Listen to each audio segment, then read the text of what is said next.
राम मंदिर चढ़ावा चोरी मामले में जुड़ी इस वक्त की बड़ी खबर और एसआईटी ने प्रारंभिक जांच रिपोर्ट सौंपी। गृह सचिव संजय प्रसाद को जांच सौंपी गई और चढ़ावा चोरी में अभी जांच चल रही है। संजय प्रसाद को प्रारंभिक जांच रिपोर्ट सौंपी गई। राम मंदिर चढ़ावा चोरी मामले से जुड़ी इस वक्त की बड़ी और अहम जानकारी हम आप तक पहुंचा रहे हैं। एसआईटी ने प्रारंभिक जांच रिपोर्ट सौंपी है और गृह सचिव संजय प्रसाद को जांच रिपोर्ट सौंपी गई। चढ़ावा चोरी मामले में अभी तक जांच जारी है और संजय प्रसाद को प्रारंभिक जांच रिपोर्ट सौंपी गई। राम मंदिर चढ़ावा चोरी मामले से जुड़ी इस वक्त की बड़ी जानकारी हम आपके साथ साझा कर रहे हैं। एसआईटी ने प्रारंभिक जांच रिपोर्ट सौंपी है।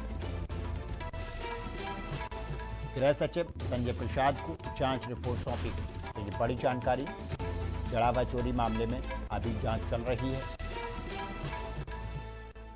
संजय प्रसाद को प्रारंभिक जांच रिपोर्ट सौंपी गई। तो ये बड़ी जानकारी, राम मंदिर चढ़ावा चोरी से जुड़ी इस वक्त की बड़ी खबर। एसआईटी ने प्रारंभिक जांच रिपोर्ट सौंपी। गृह सचिव संजय प्रसाद को जांच रिपोर्ट सौंपी गई। चढ़ावा चोरी मामले में अभी जांच चल रही है।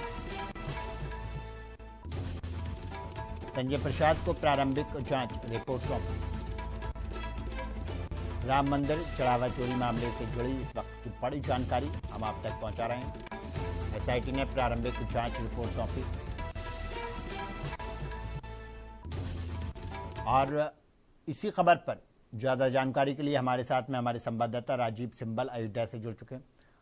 राजीव, क्या कुछ जानकारी है जिस तरह से आज प्रारंभिक रिपोर्ट जो थी वो सौंपी गई है?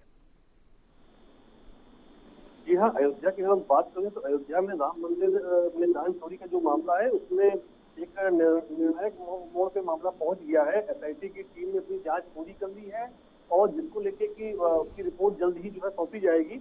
पहले यह था कि ये रिपोर्ट मुख्यमंत्री आदित्यनाथ को सौंपी जानी थी, पर अब उसमें कुछ बदलाव करके ये रिपोर्ट सीधे प्रधानमंत्री कार्यालय को भेजी जाएगी। प्रधानमंत्री कार्यालय पर निर्णय करेगा कि इसमें आगे क्या कदम उठाया जाना है। और अगर हम बात करें एसआईटी टीम के जो चीफ है विजय सुहास पंत, जो कि लखनऊ के मंडलाध्यक्ष भी हैं, वो इसकी टीम के मुखिया थे। उनके अंडर में 2 और वरिष्ठ आईएएस अधिकारी और एक आईपीएस अधिकारी भी इस टीम में थे, जिन्होंने लगभग 1 हफ्ते से ज्यादा जांच की और उसके बाद वो एक निर्णय पर पहुंचे हैं। उससे कई लोग दोषी भी पाए गए हैं, लेकिन अभी किसी के नाम का खुलासा नहीं हुआ है, चाहे वो छोटे कर्मचारी हैं, वो चाहे ट्रस्ट के बड़े लोग हैं। सभी कहीं न कहीं जो उससे दोषी पाए गए हैं। कोई छोटा दोषी है, कोई बड़ा दोषी है। इसके कहने पर ये चोरी हुई है और ये क्यों हुआ है, इसको लेकर कहीं न कहीं जो है, अगर हम बात करें तो जल्द ही इस पे खुलासा होगा और टीम जो है जल्द ही इस पे जो है निर्णय लेगी और जो भी दोषी है वो बख्शे नहीं जाएंगे, चाहे वो ट्रस्ट का बड़ा पदाधिकारी क्यों ना हो। तो सबको एक वार्निंग दे दी गई है कि किसी भी प्रकार की जो भी गलती में या इस मामले में लिप्त होगा उसके खिलाफ कार्रवाई होगी। और अब देखना है कि पुलिस कितनी इसमें जल्दी कार्रवाई करती है और किन किन दोषियों को जो है पुलिस जो है अरेस्ट करती है। राजीव, जो गिरफ्तारियां इस मामले में हुई हैं वो कितनी गिरफ्तारियां हुई हैं? जी, अगर हम गिरफ्तारी की बात करें तो इस मामले में एक भी गिरफ्तारी नहीं हुई है, जिसको लेके विपक्ष लगातार जो है इसी पे दबाव बना रहा है कि अभी तक जब पूरा मामला, इतना बड़ा मामला सामने आ गया है और चोरी सामने आई है, तो इस पर अभी तक गिरफ्तारी क्यों नहीं की गई, अभी तक पुलिस गिरफ्तारी क्यों नहीं कर रही है। लेकिन इसी मामले में जो है पुलिस की एक एसआईटी जांच जो है बनाई गई थी और ये एसआईटी टीम जो है मुख्यमंत्री ने स्वयं जो है बनाई थी और जिससे की जांच की। उसके बाद अब एसआईटी की टीम क्या निर्णय लेती है, उसकी रिपोर्ट में क्या खुलासा होता है, इसके बाद ही गिरफ्तारियों पे कहीं कहीं जो है पुलिस आगे बढ़ेगी और उसी हिसाब से पुलिस गिरफ्तारी करेगी जो जो जो इस पूरे प्रकरण में दोषी पाए जाएंगे लोग। क्या इस मामले में कुछ पैसों की बरामदगी भी हुई है?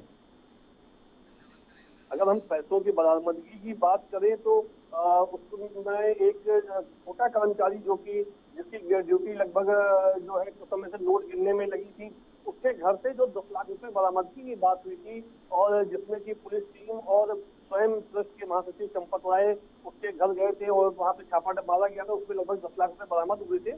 तो उसी मामले में ही जो भी बरामदगी हुई है। बाकी अगर हम और बाकी बरामदगी की बात करें तो औपचारिक रूप से किसी प्रकार की बरामदगी की कोई पुष्टि नहीं हुई है और पुलिस ने भी और या जिला प्रशासन जो है उसने भी कहीं ये नहीं बताया है कि कितनी बरामदगी हुई है। हाँ, चोरी की बात तो लगभग सभी ने स्वीकार कर ली है कि चोरी हुई है, चाहे वो गहनों की चोरी हो, चाहे वो जो है नकदी की चोरी हो। और मामला कहीं कहीं ये तूल पकड़ता जा रहा है और तूल पकड़ चुका है, बड़ा मामला हो चुका है, उसमें लोगों की आस्थाएं जुड़ी हुई हैं। तो इसको लेकर इसको कहीं कहीं जो है एक गंभीरता से देखा जा रहा है। अब प्रधानमंत्री कार्यालय के ऊपर है कि वो इस पर क्या निर्णय लेता है और एसआईटी की रिपोर्ट के बाद क्या और उच्च स्तरीय जांच भी कराई जाएगी या उसी रिपोर्ट को आधार मानते हुए दोषियों को सजा दी जाएगी। अब तो ये आने वाला टाइम ही बताएगा कि इस पर क्या निर्णय होगा। बिल्कुल राजीव, बहुत बहुत धन्यवाद आपका इस पर ज़्यादा जानकारी के लिए।